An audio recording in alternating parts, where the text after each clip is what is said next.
Mesdames et messieurs, Koué! Koué, Koué! Bonsoir! Bonsoir tout le monde, plaisant, Colin de Bin. Je m'appelle Terry Kennedy, c'est moi qui est votre moniteur, votre modérateur, votre animateur, votre facilitateur, mais peu importe, jusqu'au temps que ça finisse à l'heure.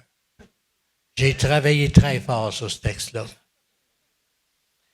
Tout d'abord, j'aimerais ça vous présenter mon accompagnatrice. Elle s'appelle Louiselle Dufour et qui va faciliter ma tâche de facilitateur. Tout d'abord, merci de votre présence. C'est toujours beau de voir du monde debout, même si vous êtes assis. Parce que du monde, en fin de compte, qui veulent être informés, pour moi, c'est du monde debout. Peu importe. Parce que c'est ça ce qui finit par donner ce qu'on appelle des discussions civilisées, parce qu'on est au courant. Cette rencontre a été initiée par le groupe citoyen de cette île. On prend bien du monde là-dedans. Là, il y a un site, là, j'en parlerai un peu plus tard sur Facebook, et qui aura comme sujet ce soir, en fin de compte, c'est en général les mines, c'est toi ça? C'est les mines, puis les industries, puis les compagnies minières autour d'ici. Ça va bien, mon affaire. Et puis, en plus de ça, on va parler d'accompagnement, pas d'accompagnement, mais de, comment est-ce qu'on dit, acceptabilité sociale. Avec madame aussi, on en parlera, je vais vous les présenter tantôt. C'est vraiment plaisant d'avoir la belle visite comme ça à cette île. On avait un troisième sujet aussi, naturellement, puis le sujet, c'était sur la santé, mais le docteur Richard Fachon a dit oui, puis à la dernière minute, il a dit non. Ça fait que je ne sais pas trop comment présenter ça, mais je pense je vais aller y parler. Attendez un petit peu. Pour être sûr qu'ils m'entendent. Bonsoir, M. Fachon. J'espère que ça va bien. Écoutez, ça ne sera pas long. C'est juste pour vous dire que quand la population vous invite à venir parler de notre santé, quand la population vous invite à venir nous donner un bilan de santé, même si ce n'est pas si bien que ça, parce qu'on sait que c'est à Côte-Nord, c'est 2 ans de moins l'espérance de vie avec le restant du Québec, là, la Sept-Îles puis la Côte-Nord. C'est pas grave. Il faut que vous veniez nous dire. Right. Parce que moi, ça me perturbe beaucoup puis ça me dérange. Hein? Je suis vraiment inquiet. Comment ça, je suis inquiet? Là, je suis debout en train de parler avec une chaise vierge, avec beaucoup de monde à côté de moi, puis ils se demandent pourquoi. Mais j'ai quelque chose à vous proposer. Ce soir, il va y avoir une période de questions. Et ceux qui ont des questions sur la santé, vous venez les poser, même s'il n'est pas là. Et puis, Louiselle, elle va prendre ça en note. On va acheminer ça jusqu'à M. Fachon. Et puis, il va nous donner, j'espère, des réponses là-dessus. J'en suis convaincu. Est-ce que vous êtes d'accord avec ça? All right. Bon, je vais aller m'asseoir. Oh. Où suis-je?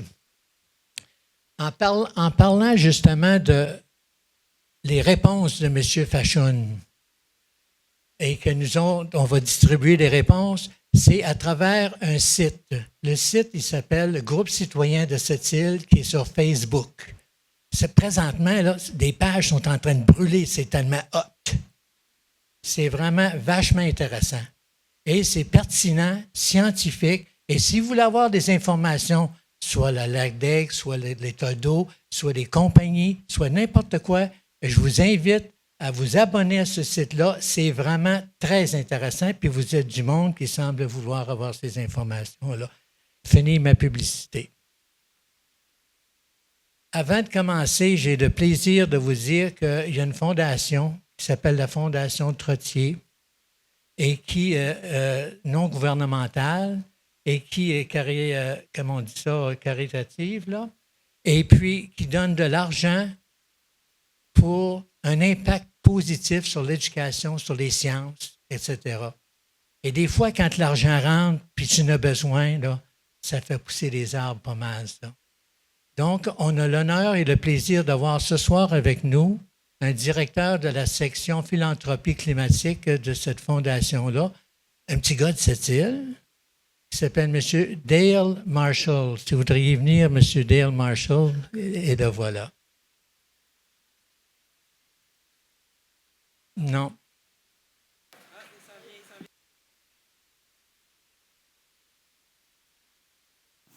C'est facile, hein? Merci. Merci, Terry. Je me sens mal. J'ai le dos tourné à tout le monde, mais... OK. C'est beau. Ah, bonne idée. Alors, bonsoir. Moi, je m'appelle Dale Marshall. Je suis avec la Fondation Trottier.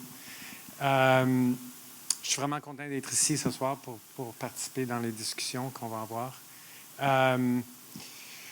La Fondation Trottier travaille dans différents secteurs, l'éducation, sciences, santé publique et aussi les changements climatiques. Moi, je suis directeur principal du programme de climat.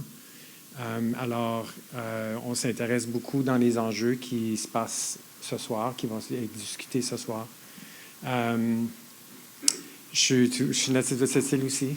Mon père a travaillé pour Bois Bushmines pendant 35 ans comme électricien. Alors, j'ai grandi à cette île. J'ai travaillé dans l'usine de bouletage à Pointe-Noire pendant 2 étés quand j'étais étudiant. Alors, je suis vraiment fier d'être un Sétilien.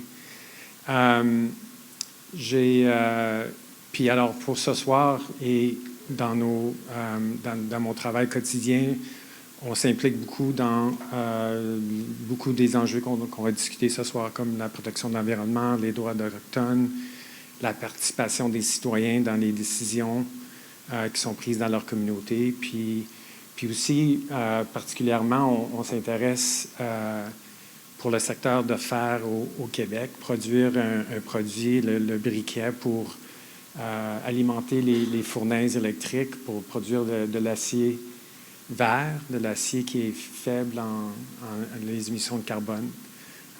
Alors, c'est une des raisons pourquoi je suis ici.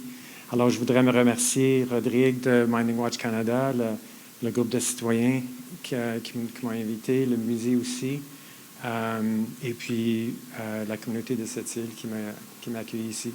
Alors, merci beaucoup.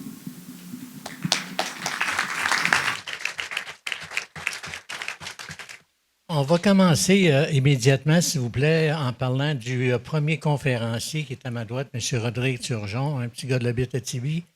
Et puis, c'est un avocat, un co-porte-parole aussi de la coalition Québec Meilleure Mine, qui a 45 organismes, dont nous autres, c'est-à-dire le groupe citoyen de cette île et aussi Mining Watch Canada.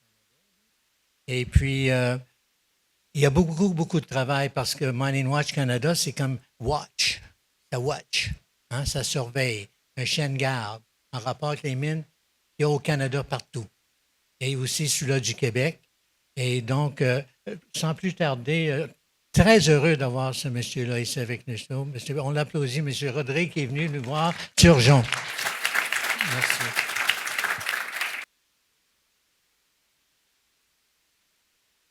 OK, parfait. Koué, Cassino, je voudrais commencer en remerciant les gens du musée Chapoutoine de nous recevoir, les membres de la communauté de Ouachat Maliotenam également, non seulement de nous recevoir, mais toutes les personnes qui assistent à la soirée de ce soir, l'ensemble des gens de la communauté, de la communauté de la ville de Sept-Îles, des environs, qui vous intéressez à des sujets qui vous concernent. On est ici, oui, pour quelques heures. S'il y a des gens qui devaient quitter avant la fin, mais que vous avez des questions, n'hésitez pas à prendre le micro, là, même si on n'est pas rendu à la fin. Mais nous, la manière qu'on voit ça, c'est qu'on est ici juste à temps qu'il y a des questions. S'il faut qu'on finisse dans le parking, on finira dans le parking. Mais on va faire ça de manière très respectueuse. Mining Watch Canada, comme Terry l'a très bien introduit, notre mission est de surveiller l'industrie minière. Moi, je ne travaille pas pour l'industrie minière, je ne travaille pas pour le gouvernement non plus. Je n'ai jamais travaillé pour l'industrie ni pour le gouvernement. Le micro fait un petit peu de feedback. On essaye de ça avec le tien. OK, j'y vais avec celui-ci. C'est bon. Et En fait, notre mission est de soutenir les communautés, les nations autochtones, les municipalités, les citoyens qui font face aux impacts de l'industrie minière, non seulement au Canada, mais partout dans le monde lorsqu'il y a une minière canadienne. Donc, près de la moitié des compagnies minières dans le monde sont enregistrées au Canada. La plupart mènent leurs activités à l'extérieur de notre pays. Mes collègues se chargent de soutenir les populations autochtones, les communautés locales en Amérique latine, en Asie, en Afrique. Moi, je suis là pour soutenir des gens comme vous, ici au Québec, dans les maritimes au Canada. Et j'ai un collègue qui fait la même chose dans le reste du pays. Si vous avez des questions sur n'importe quel sujet minier, je suis là pour répondre à vos questions. Mais Mining Watch Canada fait partie de la coalition Québec Meilleure Mine qui existe depuis 18 ans maintenant, qui regroupe près de 45 organisations. Et notre mission est sensiblement la même, c'est de pousser pour des meilleures pratiques, modifier les lois, les règlements qui concernent le secteur minier pour s'assurer qu'on respecte les droits des populations, des citoyens, des nations autochtones et également mais qu'on protège l'environnement. C'est une voie citoyenne qui est indispensable à mes yeux pour avoir un contrepoids à toute la puissance et aux impacts démesurés que peuvent avoir l'industrie minière. Voici nos membres. J'ai surligné en vert les membres qui sont issus de la région de Sept-Îles. Depuis notre fondation, en fait, il y a plusieurs organisations qui existent ici à Sept-Îles et qui font un travail admirable. Et parmi ces gens-là, effectivement, le groupe citoyen de Sept-Îles qui nous a invités à venir aujourd'hui, mais il y en a d'autres. Sept-Îles sans uranium, le regroupement citoyen pour la sauvegarde de la Grande Baie de Sept-Îles, également Mouvement vert Mangani sans uranium, pardon. Et il y en a eu d'autres là, à travers les années qui sont moins actifs présentement. Nos principes sont simples, il y en a 4, qui guident nos activités. Réduire à la source l'empreinte minière, j'y reviendrai plus tard. Ça veut dire la meilleure mine qui est construite. La meilleure mine, c'est celle qu'on n'a pas besoin de construire, en fait. Et pourquoi? Mais parce qu'on vit dans une planète limitée dans ses ressources où, on le sait, on génère beaucoup d'impact. Donc, si on peut réduire nos besoins en minéraux, c'est là qu'on a la plus grande contribution pour la planète. Protéger l'environnement à travers des lois, des règlements adaptés. Pas juste d'avoir des lois, mais de les appliquer également. Respecter les droits des nations autochtones, des populations locales. J'aurais pu le mettre en premier, là, c'est toujours notre priorité. Et quand on soumet des mémoires au gouvernement du Québec, c'est toujours notre première recommandation. Pollueur-payeur, ce que ça veut dire, c'est que s'il y a des dégâts, ce n'est pas aux citoyens, ce n'est pas aux nations autochtones de payer pour, c'est à l'industrie minière.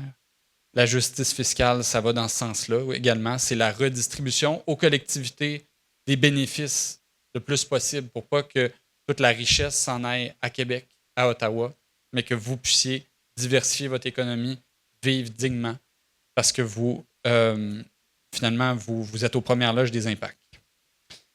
Et avant de débuter, je voulais juste porter un hommage et avoir quelques mots de respect envers Mathieu André ou Capèche et tous les autres ancêtres de la nation Innu qui, en fait, sont les véritables découvreurs des mines qui sont toujours en activité près d'un siècle plus tard. On est à cette époque dans les années 1930 et les compagnies minières ici, comme en Abitibi et ailleurs dans le monde, n'ont pas découvert les gisements comme ça par elles-mêmes. Dans la majeure partie des cas, ce qu'on connaît historiquement, c'est que souvent, c'était des personnes autochtones qui conduisaient les explorateurs, les prospecteurs miniers dans des gisements les plus prometteurs. Et c'était le cas ici sur la Côte-Nord. Mathieu André en est un exemple. Et ça, c'est également synonyme d'une grande injustice parce qu'à travers les décennies qui se sont écoulées, il y a beaucoup d'argent qui a été au bénéfice des compagnies et très peu à celui des nations autochtones qui étaient là bien avant l'arrivée des compagnies minières. Et pour nous, d'être ici ce soir, c'est très significatif d'être à Wahat. C'est important pour nous qu'on le souligne, en fait, que oui, les mines sont importantes pour la Côte-Nord, sont importantes même pour la nation Innu de nos jours, mais l'histoire derrière ça, c'est qu'il y a des injustices qui doivent être répondues pour qu'on s'assure qu'à l'avenir, on redistribue bien cette richesse-là lorsqu'elle doit découler d'activités minières. Le free mining, c'est quoi? C'est l'idée que les compagnies minières peuvent accéder au territoire très aisément, à peu de coûts, sans consultation préalable des nations autochtones, des citoyens, des municipalités. Ça se fait encore de nos jours au Québec en ligne. N'importe quelle compagnie peut, en quelques minutes, pour quelques dizaines de dollars, obtenir ce qu'on appelle des claims miniers, qui sont en vigueur pendant 3 ans, ensuite renouvelables à tous les 2 ans, à très peu de coûts. Et ça peut perdurer pendant des décennies. Et ça, c'est vraiment la disparité entre les droits consentis à l'industrie minière et ceux aux nations autochtones, aux citoyens. Depuis notre fondation Mining Watch Canada, on se bat contre le free mining. Et pourquoi? En fait, c'est parce que si on veut une véritable autodétermination des peuples autochtones, si on veut que les citoyens puissent prendre leurs décisions, il faut faire en sorte que ce soit les droits des gens qui passent en premier. On n'est pas dans ce régime-là de nos jours, mais on travaille pour ça. Et je vous dirais qu'il y a une grande partie de la population qui soutient ce principe, mais les lois sont encore à l'avantage des compagnies minières. Là, on rentre plus dans le vif du sujet.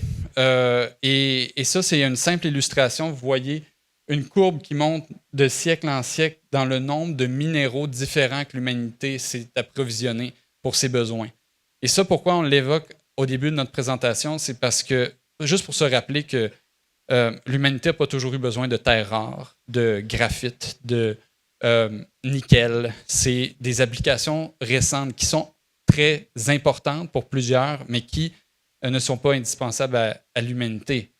Nous ne sommes pas ici aujourd'hui, rassurez-vous, pour vous dire qu'on devrait retourner aux conditions sanitaires des années 1700. C'est juste pour se rappeler que finalement, il y a des choses qui passent aussi avant les métaux dans la vie. Des choses critiques comme l'air et l'eau pure, c'est également ça. Il n'y a pas juste les minéraux qui sont critiques à notre survie. Et là, je vous soumets juste une suggestion de lecture, là, parce que je n'aurai pas le temps de tout vous dire ce que j'ai à dire, mais il y a ce livre incroyable qui a été publié l'an dernier. Si le sujet vous intéresse, et dans ce livre-là, notamment, on voit pas juste des tableaux mathématiques, rassurez-vous, mais on voit à quel point que les minéraux, ils sont présents, même dans les véhicules électriques. Il y a un grand discours qui est propagé par l'industrie minière, les gouvernements, à l'effet que les véhicules peuvent être verts. Les véhicules électriques sont bons pour la planète, mais il y a dans ces véhicules-là également beaucoup de minéraux. L'idée, ce n'est pas d'arrêter de se déplacer, là, évidemment. On peut le faire de plein de manières qui sont moins dommageables, intensives en minéraux. Puis vous voyez la différence entre un vélo électrique et un gros VUS. Là, à travers la planète, en ce moment, on est dans une période charnière où il y a une hausse anticipée de la demande pour les minéraux qu'on appelle les minéraux critiques et stratégiques. Je vous expliquerai c'est quoi dans la prochaine diapositive ce que c'est. Mais avant, juste pour mettre ça en contexte, les pays partout dans le monde sont dans une course pour s'approvisionner dans le plus possible de ces minéraux-là. Ce n'est pas juste sur la côte nord à Sept-Îles que ça se déroule.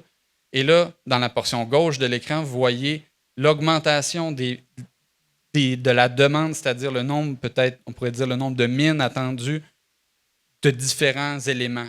Chrome, fer, je nomme juste ceux qui vous concernent, aluminium et graphite, là, ça c'est les quelques-uns sur ce tableau, mais on voit qu'il y a une augmentation très importante dans les prochaines années, d'ici 2050. Cependant, ce n'est pas parce qu'on a besoin, entre guillemets, où il y a une plus grande demande pour ces minéraux, que ces minéraux sont abondants et sont en quantité infinie. On le sait, on est sur une planète limitée en ressources.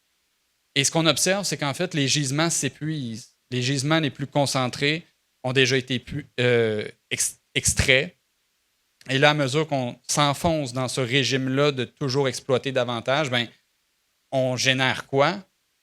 On génère des résidus, davantage de déchets. Si on avait un gisement qui était plus concentré et donc il était plus rentable économiquement, on faisait plus de profit, hier, eh bien demain, ce qui nous attend, c'est des gisements où on a moins de minerais en proportion et plus de déchets miniers. C'est quoi des déchets miniers? C'est tout ce qui n'est pas un minerai, tout ce qui n'a pas de valeur économique.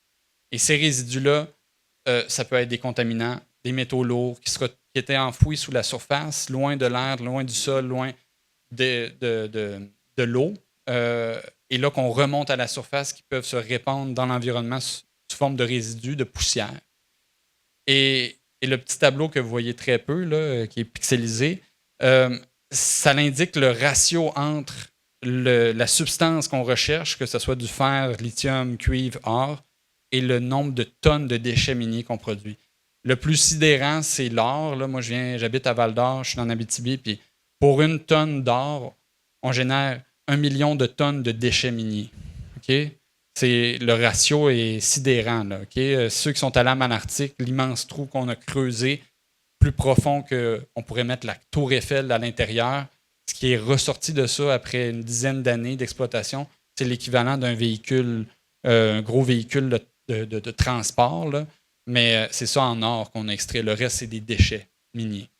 Vous êtes dans une région, pour ce qui est du fer, qui présente les meilleurs ratios, où finalement, on a le moins de déchets miniers générés pour les quantités extraites. Pourquoi le fer, la Côte-Nord, est un des plus concentrés au monde? Là, on y reviendra plus tard. Mais donc, c'est intéressant de se tourner vers des minéraux qui génèrent moins de déchets miniers. Mais ce n'est pas le cas nécessairement des terres rares, du graphite et des autres minéraux qu'on va discuter. Là, c'est juste pour conceptualiser les gens, ça peut être abstrait. Une mine à ciel ouvert, comme on voit à gauche, versus une mine souterraine. La mine à ciel ouvert va générer beaucoup plus de déchets miniers parce qu'il faut qu'on fasse un immense bol pour aller chercher seulement le minerai, ce qu'on voit en bleu foncé, et tout le reste qui est extrait, qui n'a pas de valeur économique, qu'on n'exploite pas pour faire de l'argent, c'est des déchets. Et donc, on voit bien qu'avec une mine souterraine, on génère moins de déchets miniers parce qu'on n'a pas besoin de faire le gros bol. Bon, OK. Et là, je suis encore dans l'introduction, on arrive dans ce qui vous intéresse, mais c'est important quand même de souligner qu'on est dans une ère de surconsommation. Je ne vous apprends rien, c'est pas juste les minéraux, mais c'est tout. Là. C'est le plastique, c'est même, en tout cas, on le sait, là, on vit dans quel monde, là. Mais de plus en plus, des rapports nous alarment à l'effet qu'il faut qu'on revoie ce mode-là d'extraire, fabriquer, éliminer sous forme de déchets parce que finalement, ça pousse l'humanité dans ses derniers retranchements, là, dans une véritable crise. Et ça, l'industrie minière n'est pas étrangère. L'industrie minière, surtout les plateformes, va essayer de se présenter comme une solution face à la crise dans laquelle on se trouve.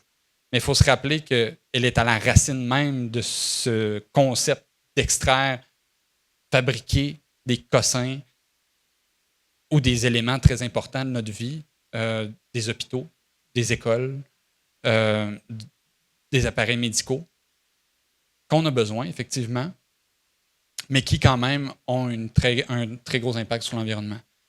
Et le Québec, qui conçoit, là, en toutes nous autres rassemblés, on génère annuellement 32 tonnes on consomme 32 tonnes de matière par année. C'est largement supérieur à la moyenne mondiale. On a un rôle à jouer. Ce n'est pas de mettre la pression sur les individus. Nous, on arrête de vivre. Ce n'est pas ça que je suis venu vous dire. C'est juste que ma présentation s'inscrit dans ce monde dans lequel on vit, qu'il faut qu'on réduise notre surconsommation si on ne veut pas pousser la planète au bord du ravin, ou plutôt l'humanité au bord du ravin sur cette planète. On entre dans la portion plus minière, et là, portrait général, au Québec, en ce moment, il y a 21 mines en activité et une vingtaine de projets dits avancés là, qui pourraient ouvrir d'une année à l'autre. Cependant, ils n'ouvriront pas là, toutes dans l'année prochaine. Là. En moyenne, on parle d'1 à 2 mines qui peuvent ouvrir par année. Mais quand même, il y a beaucoup de projets qui s'en viennent, chez vous particulièrement, en Abitibi, dans le nord du Québec. Mais à la grandeur du Québec, ce que vous voyez en orange sur la carte, c'est des claims miniers qui ont changé de nom l'an passé parce que ça sonnait mal. Et ils appellent ça maintenant des droits exclusifs d'exploration, un terme soporifique, mais qui est la même affaire, qui est juste les droits des compagnies minières. On a également sur notre paysage plus de 400 sites miniers abandonnés dont les données nous échappent. On n'a aucune idée de l'ampleur des déchets, de la contamination qui s'y trouve. Voilà pourquoi vous êtes venus aujourd'hui. Ce n'était pas pour ce que je viens de vous dire, mais plutôt c'est quoi les minéraux critiques et stratégiques.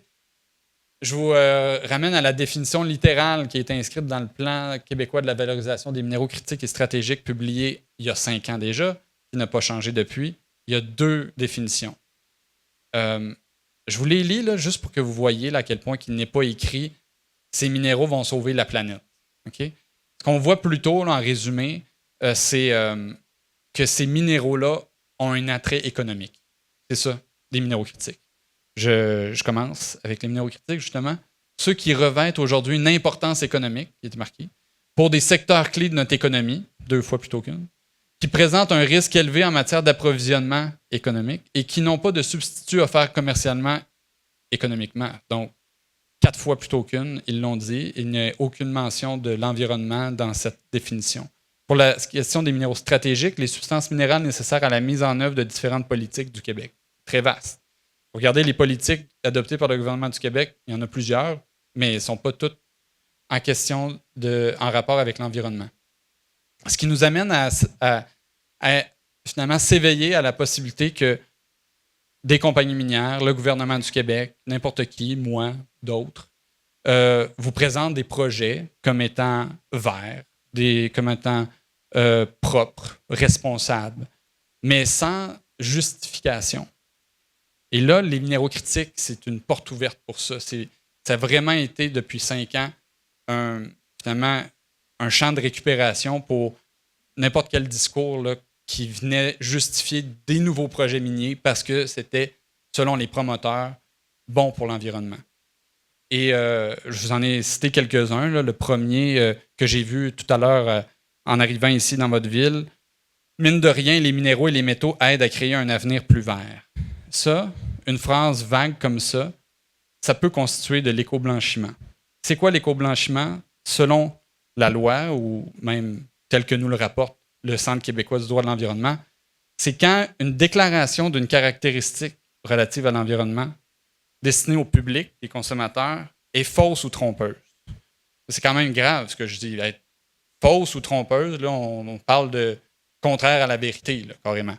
Mais dans ces formes, il y en a plusieurs, et ça, c'est tout inscrit dans la loi. Là. C'est des juristes qui ont développé cette infographie-là.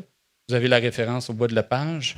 On parle de lobbying trompeur, fausseté, preuve insuffisante, déclaration sélective. Ça, c'est quand on dit notre projet va nous permettre de faire des éoliennes, mais qu'on ne nous dit pas tout le reste que ça peut faire. Ça, c'est une déclaration sélective. Exagération, quand on dit c'est tellement un bon projet que ça va tout changer, ça va révolutionner. Mais est-ce que c'est vraiment ça? Déclaration vague ou générique, engagement non tenu, déclaration prospective trompeuse, et ainsi de suite. Donc, c'est juste pour se mettre en garde. Nous sommes des consommateurs, les compagnies veulent nous vendre des produits. Ce qu'elles nous disent, ce n'est pas toujours la vérité, finalement. Et la bonne nouvelle, c'est qu'on a des recours contre ça. S'il y a des compagnies qui tiennent ce type de discours, vous pouvez le dénoncer aux autorités.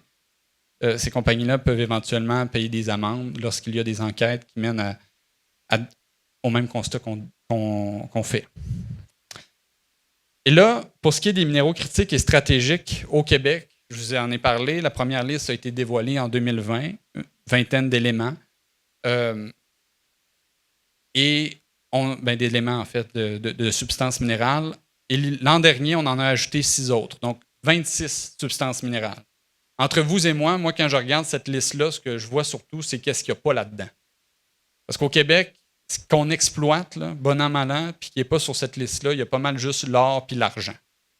Tout le reste, c'est des minéraux critiques. Fait que c'est pas comme si c'était la fine pointe, l'exception. Là. C'est plutôt l'or, les métaux de luxe contre le punch, là, les minéraux critiques.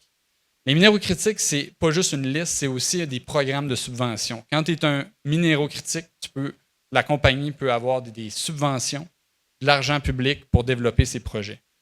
C'est encore une fois pas juste une vertu, c'est aussi une manière d'avoir de l'argent pour les compagnies. Les minéraux critiques n'ont pas juste une incidence pour la question climatique. Certes, il ne faut pas le nier, en fait, il faut le souligner, puis je crois même qu'il faut encourager c'est une urgence de se sortir de notre dépendance aux hydrocarbures. La science nous indique qu'il est possible de réduire nos émissions de gaz à effet de serre en se tournant vers des modes de transport, des modes industriels qui ne dépendent pas des hydrocarbures, mais qui sont plutôt alimentés par des batteries faibles en émissions de gaz à effet de serre. C'est la priorité pour la planète de réduire nos émissions de gaz à effet de serre. Je ne suis pas payé par aucun lobby pétrolier, là, rassurez-vous. Là, je ne suis pas venu pour vous dire on garde nos chars à essence individuels. C'est pas ça ma mission du tout. Mais c'est quand même de souligner que les minéraux critiques et stratégiques ont des utilités qui ne sont pas simplement pour propulser des véhicules électriques ou faire tourner des éoliennes. Ce qu'on nous dit très peu, puis on le verra plus tard aujourd'hui, c'est à quel point que le gouvernement et l'industrie nous parlent pratiquement jamais à quel point que ces minéraux-là ont des applications militaires pour faire des armes. Et le Canada se trouve pris en étau entre trois hégémonies, des empires. La Chine, qui, au premier chef, domine le secteur des minéraux critiques. Et on pourrait même dire que c'est à cause de cette domination qu'on en est venu, l'Occident, à créer l'idée des minéraux critiques pour encourager la production ici au Canada et dans l'Occident de ces minéraux. Mais somme toute, ils dominent dans les terres rares, dans d'autres minéraux, même jusqu'à l'acier, la production, l'affinage, à un tel point que les États-Unis, qui sont en conflit, là, on ne vous apprend rien avec la Chine, cherchent à venir s'approvisionner au Canada en ces minéraux-là. Donc nous, d'une part, il y a la Chine, les États-Unis qui poussent pour accéder à nos minéraux, puis notre plus grande frontière au nord est bordée avec, en fait, plus ou moins notre plus grande, là, parce que c'est les États-Unis, mais ensuite, c'est la Russie, et la Russie qui pose une menace évidente là, à nos civilisations occidentales démocratiques, qui également est envieuse là, de nos minéraux. Fait que nous, le Canada, on se retrouve au cœur de tout ça. Et au cœur de toutes ces tensions-là, il y a la guerre. Donc, évidemment, quand on parle de terres rares, de graphite, et toute la liste là, qu'on voit ici sur un avion, là, on ne parle pas d'un véhicule que vous et moi pouvons conduire. Là, on parle d'un F-35 qui vise à larguer des bombes sur des populations. Là, au Québec, de ces minéraux critiques et stratégiques-là, il n'y a pas juste dans votre région qu'il y a des projets avancés. Il y en a partout. Et là, je vous ai montré l'ensemble du Québec. Je connais pas mal tous ces projets-là, mais rassurez-vous, je ne suis pas venu ici pour vous parler de tous ceux-là. On a fait une sélection ici de ce qu'on va regarder ce soir ensemble. Et les différentes couleurs, ce que vous voyez en rouge, c'est les terres rares. En rose, les mines de fer. En bleu foncé, des projets de graphite. Et en vert, projet de scandium qui, selon la définition chimique, là, est inclus dans les terres rares. Et en jaune, le titane. Et voilà. Et là, parce qu'on est bien conscient qu'on est enregistré, en fait, c'est nous-mêmes qui nous enregistrons. Fait que si vous m'enregistrez pour reprendre ça contre moi, laissez faire. Vous pourrez consulter notre enregistrement qui sera diffusé sur notre site. Mais parce que souvent on nous dit « Ah, vous ne parlez jamais des retombées économiques », bien, je dis « On va en parler ». Fait que voici une diapositive sur les retombées économiques. C'est important parce qu'effectivement, on le sait très bien. Moi-même, je suis né en Abitibi, j'habite encore à Val-d'Or par choix. On le sait à quel point que les mines stimulent l'économie dans notre monde capitaliste. Ce n'est pas un secret pour personne ni pour nous. Et c'est important même de soutenir l'économie des régions et de la diversifier, évidemment. Mais aujourd'hui, les plus récentes données, ce qu'on nous indique, c'est que quand même, en 2024, l'an dernier, il y a eu près de 2 milliards de dollars d'investis dans votre région, dans le secteur minier. Et sur une échelle de 7 ans, là, c'est des chiffres du gouvernement, le secteur, ça a contribué en moyenne, annuellement, pour 8,1 milliards de dollars au PIB du Québec. Là, c'est majeur. Mining Watch Canada ne génère pas ça, 8,1 milliards par année là, pour le gouvernement du Québec. Fait, on est très conscient de leur contribution et qu'on en bénéficie. Pour les emplois, c'est majeur pour votre région. Et juste le secteur des mines de fer, les plus récentes données là, qu'on détient, c'est près d'un quart de milliard, plus qu'un quart de milliard de dollars qui a été versé en redevance au gouvernement du Québec il y a 3 ans seulement. Le graphique, c'est pour vous montrer que l'industrie minière ici est importante, mais elle est également en Abitibi et dans le nord du Québec. Nos 3 régions ensemble constituent près de plus de 90-15% de la production minérale là, du Québec. Et là, pour qu'on soit tous sur la même page, avant de débouler là, projet par projet, là, je voulais simplement prendre un moment pour vous rappeler, vous le savez, vous vivez sa Côte-Nord. c'est quoi le cycle minier. On commence avec l'exploration, on finit avec la restauration, souhaitons-le. Il y a plein de sites qui ont été abandonnés sans être restaurés, mais ce qu'on souhaite voir comme succession d'étapes, c'est exploration, investissement, mise en valeur. Ça, c'est avant que le projet démarre. Après, exploitation pour une durée variable. La fosse du Labrador, il en reste pour encore des décennies, mais il y a plusieurs projets, des nouveaux projets de minéraux critiques qu'on voit émerger. On parle plutôt de 15 à 20 ans. Et après l'exploitation, on rentre dans une phase de restauration pour tenter de revenir à l'état initial. Mais ça n'arrivera jamais. Là. Aucun projet minier peut revenir à la forêt vierge qui était d'antan. Et jusqu'à présent, est-ce que ça va? Je vais-tu trop vite? J'essaie de rouler pour arriver au cœur du sujet, mais je comprends que je m'adresse à un public initié là, au secteur. Fait que, là, ce que j'ai fait comme présentation, c'est qu'on y va minéraux critiques par minéraux critiques. On commence avec les terres rares. Ensuite, il y aura le graphite, il y aura l'apatite et autres. Mais il y a toujours une slide pour commencer de dire c'est quoi ça? Okay? Prenons pas pour acquis qu'on sait tous c'est quoi les terres rares. Même moi, je ne suis pas géologue. Je suis pas. Bon. Je suis bien des affaires, mais je ne suis pas géologue. Et donc, je me réfère à la définition du ministère des Ressources naturelles. Les terres rares, c'est pas parce qu'ils sont si rares que ça. En fait, il y en a à bien des endroits dans le monde. Elles ont été nommées ainsi pour une raison particulière, mais en fait, il y a 15 éléments dans le tableau périodique qui constituent les terres rares. Et là, je ne rentrerai pas dans les cours de chimie du secondaire, là, rassurez-vous, mais c'est juste pour dire que ce n'est pas juste un élément. Ce n'est pas comme l'or. L'or, c'est un élément. Là, on parle de 15 éléments différents. Il y en a qui sont dites légères, d'autres dites lourdes. Celles qui sont projetées dans les projets ici dans votre région sont autant des légères que des lourdes. Les lourdes qui sont dans certains gisements ici sont très convoitées parce que peu présentes dans des conditions exploitables ailleurs en Occident. Et quand on se réfère au gouvernement du Québec, le ministère des Ressources naturelles et des Forêts, MRNF, ce qu'ils nous dit, c'est que sur leur site, voici les usages qu'ils nous citent. Des aimants permanents, certes, ça, oui, mais à quoi servent-ils? L'imagerie par résonance magnétique. Je ne sais pas vous, mais ça serait difficile de s'imaginer une société sans IRM là, de nos jours. Là, c'est très important. Donc, on a besoin de terres rares. Des éoliennes, on en a besoin si on veut encourager les énergies renouvelables. Des automobiles, qu'elles soient électriques ou non, plein de composantes. Des écrans de cellulaires, tablettes, ordinateurs, partout, là. Okay? Des lampes. Ça, c'est ce qu'on voit sur le site. Également, ce à quoi elles servent dans l'industrie militaire, qui ne se retrouve pas sur le site du gouvernement, les avions de chasse F-35, des aéronefs. Quand je dis sur le site du gouvernement provincial, dans la section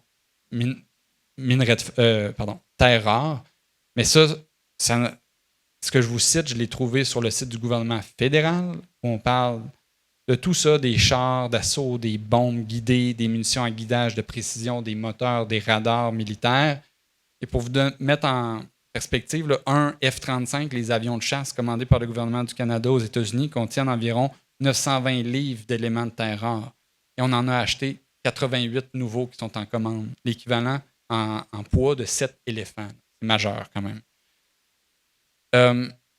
Entrons dans le vif du sujet. Là. Je pense qu'il y a beaucoup de gens parmi vous qui êtes venus ici pour avoir des renseignements au sujet du projet Strange Lake de la compagnie Métaux Torngat qui, paraît-il, aurait envoyé certaines personnes dans cette salle. On les salue, vous êtes bienvenus. C'est nous-mêmes qui vous avons invités, donc il n'y a pas de surprise.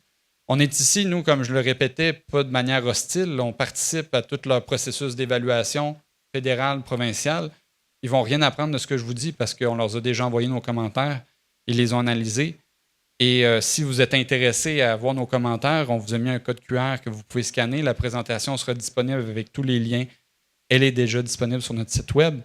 Et nous, ce qui nous agace à l'égard de ce projet-là, si on se rapporte à la diapo là, où je vous montrais tous les sites miniers, ça, c'est celui le plus au nord, la frontière avec le Labrador, dans les monts Torngat. Ce qui est à la tête de cette compagnie-là, qui s'appelle Métaux Torngat, il y a une entité société mère qui contrôle la société québécoise, la compagnie québécoise, et cette compagnie-là, qui siège sur le conseil d'administration, il y a une personne qui s'appelle Thomas Gilman, qui, comme les journalistes de Radio-Canada l'ont très bien relevé là, cette semaine, hier, dans les médias, c'est une personne qui, pendant des années, a contribué à l'élection de Donald Trump, qui a également signé un chapitre sur la question climatique dans le document qui guide la politique présidentielle en ce moment, et qui s'affiche carrément comme un... je ne sais pas s'il s'affiche lui-même, mais qui porte des propos qui sont négationnistes envers la crise climatique, et qui dit même que les gens qui se soucient de la crise climatique, c'est une industrie qui est nuisible aux États-Unis. Cette personne-là siège sur le conseil d'administration de la compagnie qui chapeaute les gens qui travaillent pour Métaux Torngat. Pour nous, ça n'a aucun sens, parce que cette compagnie-là n'a de cesse de présenter son projet comme étant vertueux sur le plan environnemental et climatique. Donc, on a dénoncé ce double discours. Je voulais juste que vous le sachiez si vous n'avez pas lu l'article, que je vous recommande si vous voulez aller au fond de l'affaire. Mais, ceci dit, cette compagnie-là a signé, il y a quelques mois de ça, un protocole d'entente en vue d'éventuellement signer un contrat de vente. Fait qu'on n'est pas encore là, mais quand même, pour qu'ils le disent publiquement, c'est parce que c'est bien enligné. Un projet, donc, de vendre l'éventuelle production qui vient d'ici à une compagnie allemande qui a une usine, d'ailleurs, aux États-Unis, et qui produit notamment, se spécialise dans les aimants permanents, que je vous ai parlé, mais qui sont notamment utilisés à des fins militaires. Ce que je vous ai dit tantôt, ce n'est pas une hypothèse. C'est carrément ce qui se passe. Cette compagnie-là, Métaux Torngat, ont signé un protocole d'entente avec une compagnie qui fait de l'armement militaire. Okay? Ça, c'est des faits, là. Et plus préoccupant, selon nous, c'est qu'il y a des rumeurs qui courent depuis des mois à l'effet que ce projet-là, Métaux Torngat, le projet minier Strange Lake, pourrait être ajouté sous peu à la liste des projets d'intérêt national désignés par le gouvernement fédéral qui aurait pour effet d'accélérer toute la phase d'évaluation environnementale. Et pour nous, c'est un scandale. Là, cette loi-là, on s'est opposé vivement parce qu'elle a pour effet de minimiser toute la question de l'évaluation des impacts. Et avant même que tout ça sorte, là, M. Gilman, l'approvisionnement militaire, les projets d'intérêt nationaux, c'est tout récent. Là. Avant même, nous, depuis 2 ans, on se préoccupe de la présence de radionucléides dans le gisement, que ce soit le thorium, l'uranium. Parce que dites-vous que si on l'exploite là-bas, et j'arrive à la prochaine diapo, là, mais vous le savez, le projet, c'est de construire une usine ici à cette île. Bien, si on exploite un gisement qui contient de l'uranium là-bas, c'est écrit, là, c'est dans leurs documents. Il y aura de l'uranium qui sera acheminé ici, transporté à cette île. Et c'est là que c'est préoccupant pour vous. Cet uranium-là, le thorium, comment sera-t-il stocké, entreposé? Et quel sera son rayon ionisant, là, sa charge nucléaire qui pourrait vous exposer à des problèmes pour votre santé? Ça, moi, je suis là pour soulever les enjeux. Je vous invite vraiment à vous y attarder. On le fait, mais c'est vous qui habitez ici au final. Et soulignons-le, ce projet-là est directement situé dans l'habitat des caribous de la rivière Georges, Mouchouanipi. Et donc, c'est une atteinte à leur habitat essentiel. Le Métaux Torngat, c'est pas juste une mine, c'est une usine. Une usine qui ne va pas juste faire des terres rares, là, les isoler, les séparer. Elle va, pour ce faire, avoir besoin de plein de produits réactifs, dont de l'acide sulfurique. Elle va produire également du nitrate d'ammonium, une substance qui peut être dangereuse également en certaines conditions. Donc, c'est indissociable du projet minier Strange Lake, mais c'est une usine qui pourrait également traiter du minerai en provenance d'autres gisements, que ce soit au Québec ou ailleurs. Et nos préoccupations qu'on a soumises, je vous invite à plonger sur le sujet là, également. Là, c'est des enjeux qui vous concernent. Comme je le disais, le stockage de nitrate d'ammonium, comment ça va se faire? L'acide sulfurique, c'est des substances qui peuvent être dangereuses. La contamination de l'air et de l'eau par ces émissions industrielles additionnelles. Là. Votre ville, il y en a déjà beaucoup qui vous tombent sur la tête. Fait, quelle sera la charge additionnelle?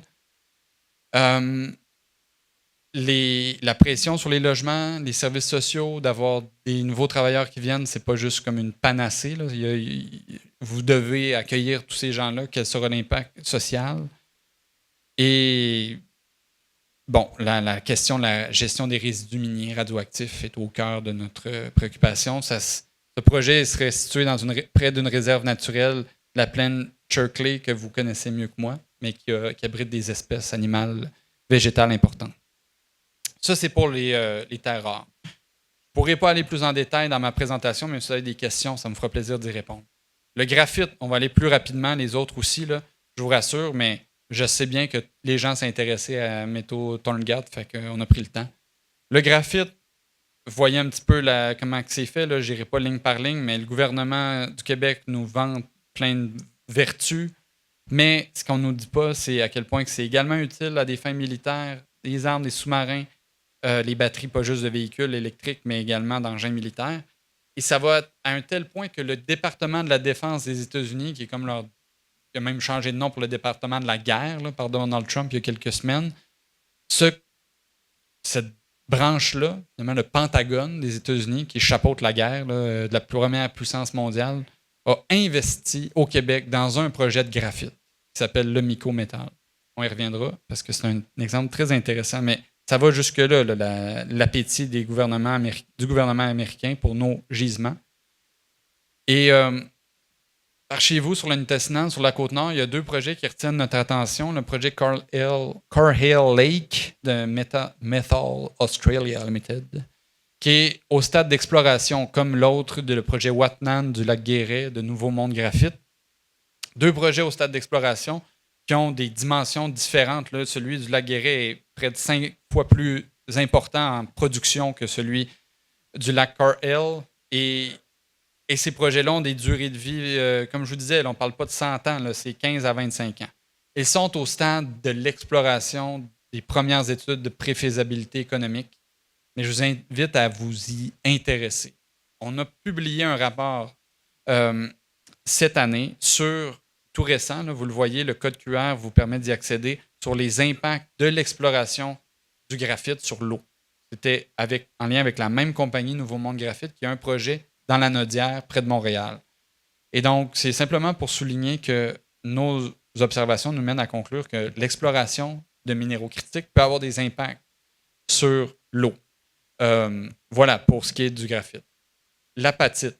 Vous êtes beaucoup plus au fait que moi de tout ce qui concerne le projet Arnaud. Je n'irai pas dans les détails, mais c'est simplement pour vous dire, peut-être que vous ne saviez pas, que ce projet figure toujours sur la liste du gouvernement du Québec.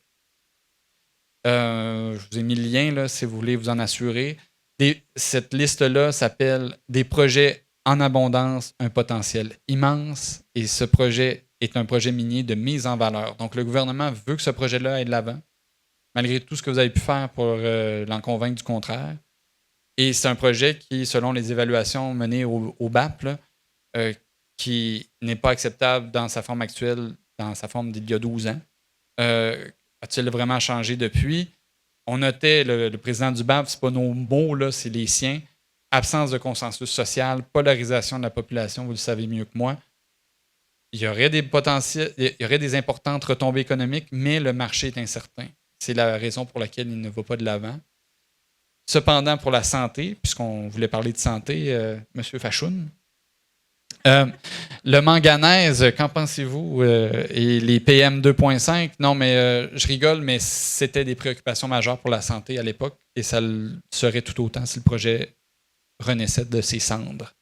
Le titane est encore un minerai qui est, lui, exploité activement là, au lac Thio, au nord d'Havre-Saint-Pierre. Et encore là, un rôle important dans la défense, dans la guerre, missiles, roquettes, coques de bateaux, sous-marins.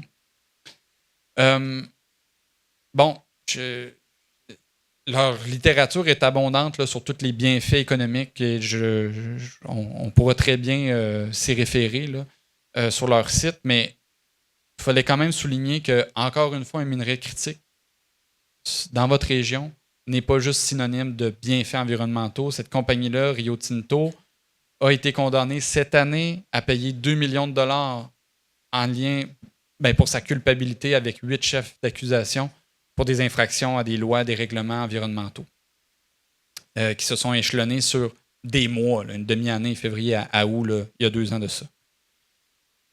J'achève. Le dernier minerai à discuter aujourd'hui, le minerai de fer. Le minerai de fer, pourquoi je l'ai gardé en dernier? C'est parce que c'est un minerai dont l'utilité date. Je revenais à la diapositive du début, là, dans les années 1700, là, il y avait le fer. Et même, on remonterait à quand? À l'âge de fer. Il y a des millénaires. Le fer, c'est plus que critique. Je veux dire, c'est lié à l'humanité depuis bien avant l'imprimante. Et dans le monde, la Côte-Nord a la fosse du Labrador, qui est, la Côte-Nord, le Nitassinan, l'un des gisements les plus concentrés au monde en fer. Et ce qui en fait son attrait, finalement, c'est que, justement, il est tellement concentré qu'il y a moins de déchets miniers. Et il y a 3 entreprises que vous connaissez bien. Plusieurs d'entre vous connaissez des gens qui travaillent dans ces compagnies-là. Moi également, des amis. Et oui, j'ai des amis dans l'industrie minière, figurez-vous. 35 millions de tonnes produites il y a 3 ans. Et dans le monde, ça c'est juste au Québec, mais dans le monde, 98% du minerai de fer est destiné à fabriquer de l'acier. Il y a une utilité pour l'acier dans beaucoup de choses. Je l'ai dit, des hôpitaux, des écoles, des maisons, tout ce qui devrait être d'intérêt national, ben, vous trouvez de l'acier. Le Canada est le 8e producteur mondial, malgré toute la concentration de la fosse du Labrador. C'est l'Australie et le Brésil qui dominent largement le portrait. Mais nous, ici, il y a 2 ans de cela, on a pratiquement exporté tout ce qu'on a produit en minerai de fer. Ça génère, le fer et l'acier, 16% des émissions de gaz à effet de serre. C'est pour ça que la Fondation Trottier est ici ce soir. C'est parce qu'eux, ils veulent réduire les émissions de gaz à effet de serre au Canada. Et là, on a une industrie qui a une utilité sociale, le fer et l'acier, mais qui génère beaucoup de gaz à effet de serre. Donc, la question, c'est comment, avec un minerai aussi important, pouvons-nous réduire les émissions de gaz à effet de serre? Et là, on l'a nommé, la fosse du Labrador, un des gisements les plus concentrés au monde, très abondant, on en a pour des décennies encore. Vos petits-enfants pourront sûrement exploiter ce fer-là. Et les impacts sur l'air, ils existent cependant à cette île parce que, vous le savez, le fer qui est exploité là-bas descend par train, est acheminé ici, traité, on l'a vu aujourd'hui, vous le voyez tous les jours, le panache de fumée blanc qui s'élève à l'est de la ville, le séchage de Tata Steel parce que son minerai qu'il amène ici est humide. Le séchage fait en sorte qu'on met dans l'air pas juste de l'eau, de la vapeur, mais également certaines substances minérales qui peuvent retomber sur vos maisons sous forme de poussière rouge, qui peuvent avoir des impacts sur votre santé. Une bonne question à poser à M. Fachoun. J'ai l'impression que ça fait partie des raisons pourquoi il ne veut pas venir ce soir, mais posez-lui la question. Ce n'est pas juste les terres rares. Le fer, c'est maintenant. Les terres rares, c'est peut-être plus tard. Le fer, c'est ce qui vous affecte en ce moment. Tata Steel, IOC sont les principaux contributeurs des émissions atmosphériques causées par leurs activités ici. Posez des questions à la santé publique. Mais le fer consomme immensément d'eau. Le petit graphique que vous voyez, là, pas besoin d'aller dans le détail, mais toutes les 29 entreprises minières au site minier en opération dans l'année 2022, rassemblées, là, ces 29 minières-là actives dans cette année, seulement celles de la Côte-Nord ont consommé plus d'eau que toutes les autres. Les mines de la Côte-Nord, principalement les mines de fer, principalement ArcelorMittal, c'est eux là, la grosse empreinte bleu foncé, là. ArcelorMittal, à elle seule, avec ses 2 mines de Fire Lake et du Mont-Wright, consomme 44% de toute l'eau consommée à travers le Québec dans l'industrie minière. C'est majeur. Mais ils ont, ArcelorMittal, le mérite de créer de l'emploi de manière importante, de contribuer au PIB, on l'a dit. Ils ont également, cependant, été condamnés à la Cour. Leur condamnation a été maintenue à la Cour d'appel du Québec pour 93 chefs d'accusation il y a quelques années, qui leur ont valu 15 millions d'amendes de dollars. C'est un record au Québec. Champion Iron, minerai de fer Québec, également plusieurs emplois. Son projet d'agrandissement menace 37 lacs, rivières, cours d'eau pour y déverser des déchets miniers contre l'avis du BAP. le gouvernement a donné son appui à cette idée-là. Et donc, les impacts sur l'eau de l'industrie du fer, il faut les souligner. Ce n'est pas juste un potentiel d'acier vert, c'est aussi un passif environnemental sur l'eau. Tata Steel, je ne crois pas qu'il soit présent dans la salle ce soir. Ils ont déversé année après année des eaux rouges répétées. Pourquoi je dis ça? C'est parce qu'ils sont très difficiles à rejoindre. Multiples sanctions pénales, mauvais payeurs pour la nation Naskapi, difficile à contacter par les journalistes. Et donc, une compagnie difficile à travailler avec eux. Ils sont en activité à Shefferville, finalement, un peu, on pourrait dire, dans les résidus d'IOC d'il y a plusieurs décennies. Ça m'amène à conclure sur la question du potentiel du minerai de fer. Puis là, je l'ai dit, 98% du minerai de fer au Québec est exporté, ou plutôt utilisé pour l'acier, mais une grosse partie est exportée. Le Québec et le Labrador combiné, la fosse du Labrador, produisent 91% de tout le minerai de fer au Canada. Leur production ici, sur la Côte-Nord, sur le Nitassinan, au Labrador, pourrait permettre de réduire drastiquement les émissions de gaz à effet de serre au Canada si on faisait une transformation locale, créer des emplois ici avec le minerai de fer pour transformer ça en acier qui génère moins d'émissions de gaz à effet de serre. Comment? Avec cette fosse qui est hyper concentrée en minerai de fer, un potentiel éolien pour générer de l'énergie renouvelable. Là, je ne suis pas en train de dire que vous devez accepter toutes les éoliennes, mais ça, c'est ce qui est indiqué dans un rapport qui a été commandé par la Fondation Trottier où toute la démarche est indiquée.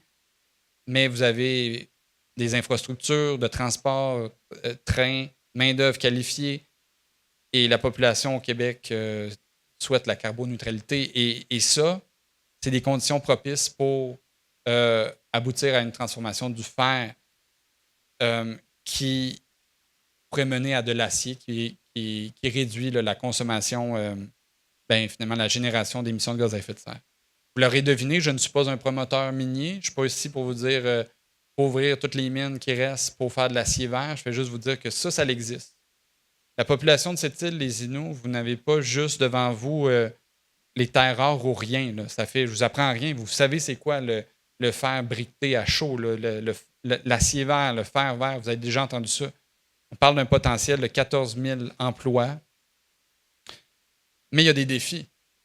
Pas juste défis n'étant pas vous, qu'est-ce que vous pensez de ça.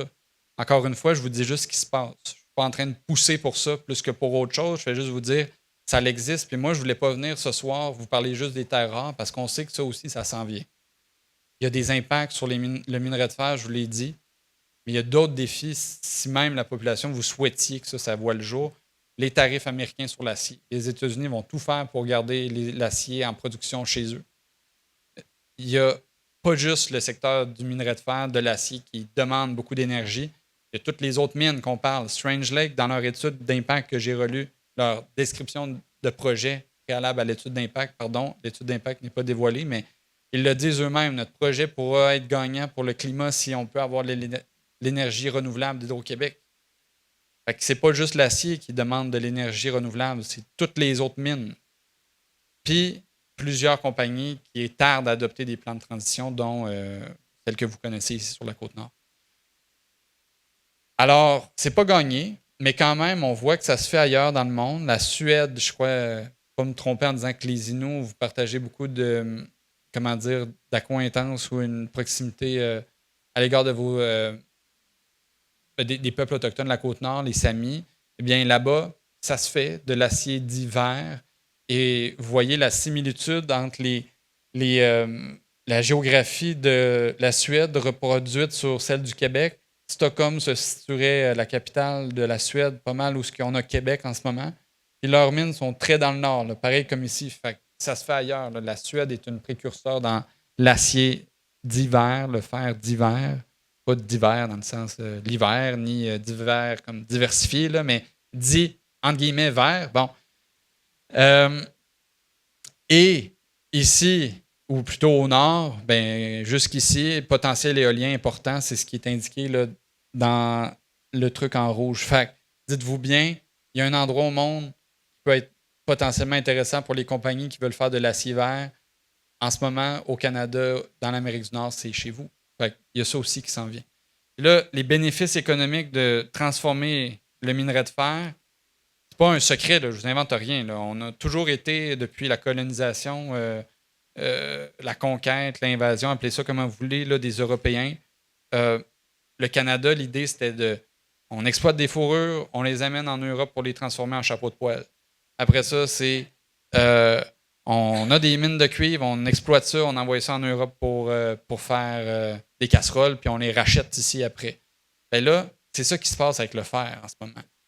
Mais si la transformation se faisait ici, je ne prendrai pas trop de temps, c'est ma dernière diapo, là.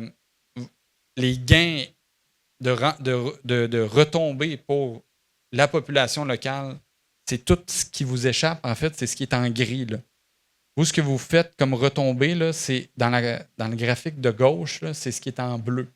En gris, c'est l'argent qui se fait en transformant l'acier dit vert ailleurs qu'ici.